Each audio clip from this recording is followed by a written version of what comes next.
I know, it is the time of the year when people want to look forward to nice things, have hopes and all that. Yes, Happy New Year. But let us not forget, this is the Northeast, where the only thing more visible than its breathtaking beauty is the sheer pain that we suffer in more ways than one. You think I'm lying? Manipur is still far from healing. Mizoram continues to reel with drugs and a high refugee population. Assam will probably never overcome the pain of losing its icon Zubeen Garg. Sikkim is slowly going bankrupt. Tribals in Tripura continue to feel left out. Meghalaya schools and public health remain shocking. And Nagaland? Well, how much time do you have to listen to issues that threaten Nagaland? And Arunachal? Do not worry, we are beginning with Arunachal.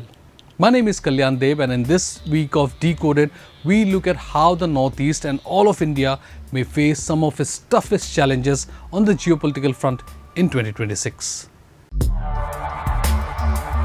For months.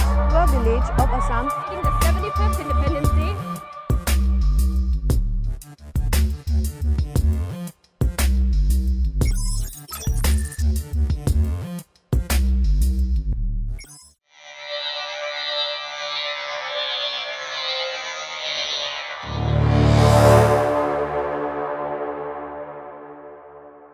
So, a few weeks ago, something really important happened in Arunachal Pradesh's Tawang. India hosted the first international conference of the 17th century Tibetan spiritual leader at his birthplace, Tawang. Pema Khandu, the state's chief minister, opening the 4-day event, said, and I quote, "The cultural significance of His Holiness Sangyang Gyatso is immense, particularly for the people of Arunachal Pradesh and the entire Himalayan belt. And yet, we look around us, we do not see the vibrancy of his legacy in the land of his birth." Unquote. So even these days, 6 Dalai Lama's verses continues to connect the Himalayan regions with the wider world, forming a bridge between traditions and modernity. The cultural significance of His Holiness Sangyang Gyatso is immense, particularly for the people of Arunachal Pradesh and the entire Himalayan belt.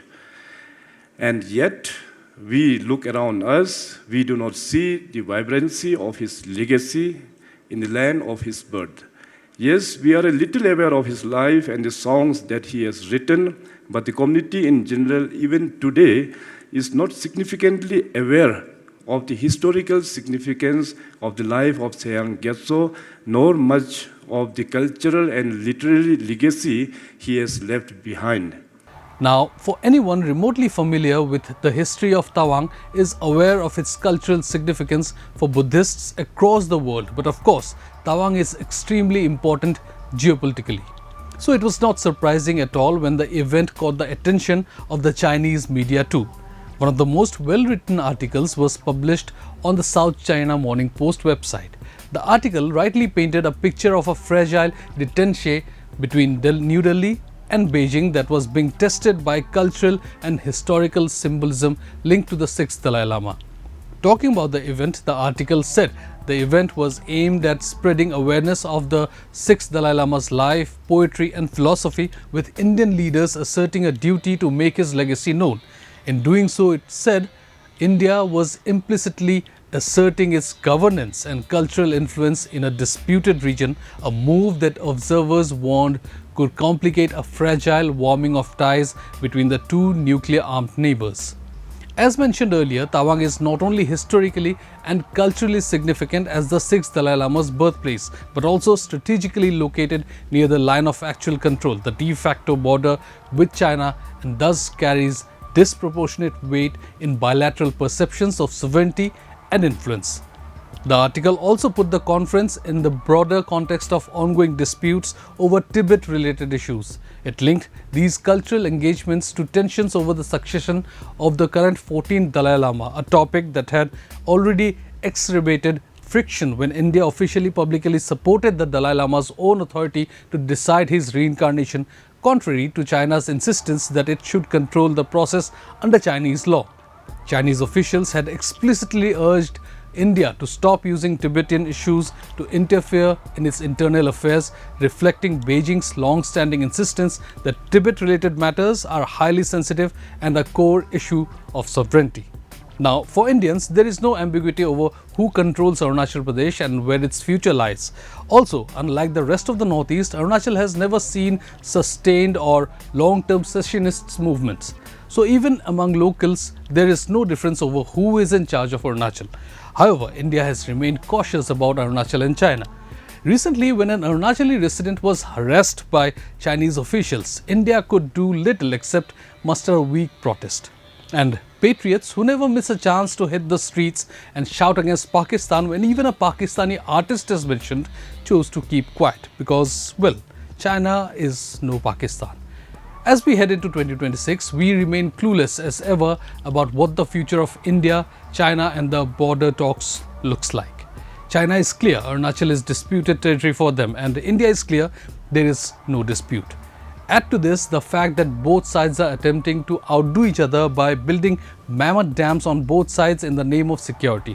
And it becomes clear that we are no closer to a solution in 2026, just we were no closer to a solution in 2025 or 2015. And oh, apparently China is putting robots at the border for surveillance. That should be fun, right?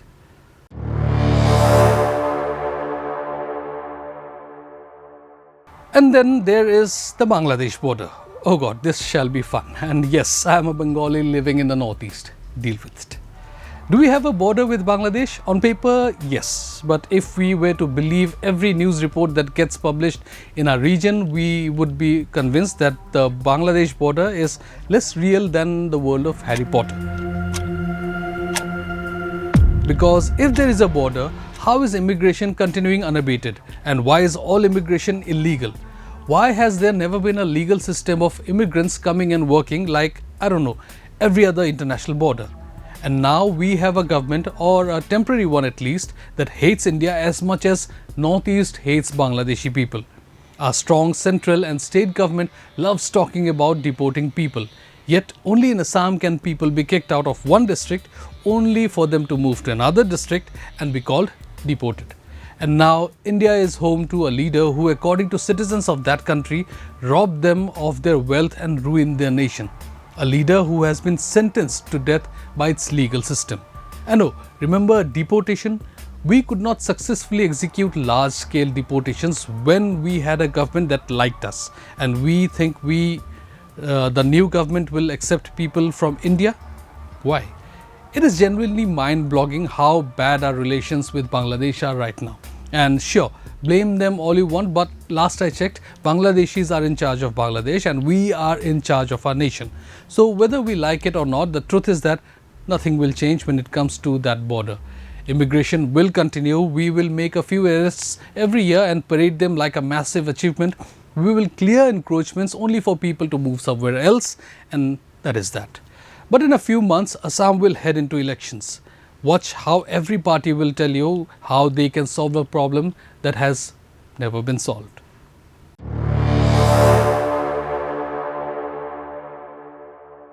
And Myanmar? Sure, this is easy. A border with a nation facing a coup and civil war on multiple fronts is never an ideal neighbor. What makes it worse is that we have billions of dollars worth of investments in that country, which is now holding elections that, according to reports, are backed by China. At this point, honestly, we seem to have accepted that the Indo-Myanmar border will forever be a source of trouble for us. I mean, the end of FMR is the clearest sign that Indian authorities do not think we can have a peaceful border with Myanmar. Nagas are against scrapping of FMR. Mizos are against scrapping of FMR. But of course, their views do not matter here, because why bother? Even when things were peaceful at that border, it seems smuggling never stopped. Today, many experts have blamed Myanmar for the unrest in Manipur, and even though Manipur may look peaceful from the top now, no one will bet on what is next for Manipur and the role that Myanmar will play in it. The authorities are convinced that ending the FMR is one way to secure our border. The problem, however, is that we have never heard such promises. And the Kaladan multimodal project? Earlier this year, we were told by Sri Sarbananda Sonowal that the project will be completed by 2027. Do you believe it? Sure, go ahead. So yes, we wish you a happy new year, but I wish we could also say that in 2026 we will have safe, secure and peaceful international borders where communities on both sides do not see each other with suspicion, but with respect. I mean, we can dream, right?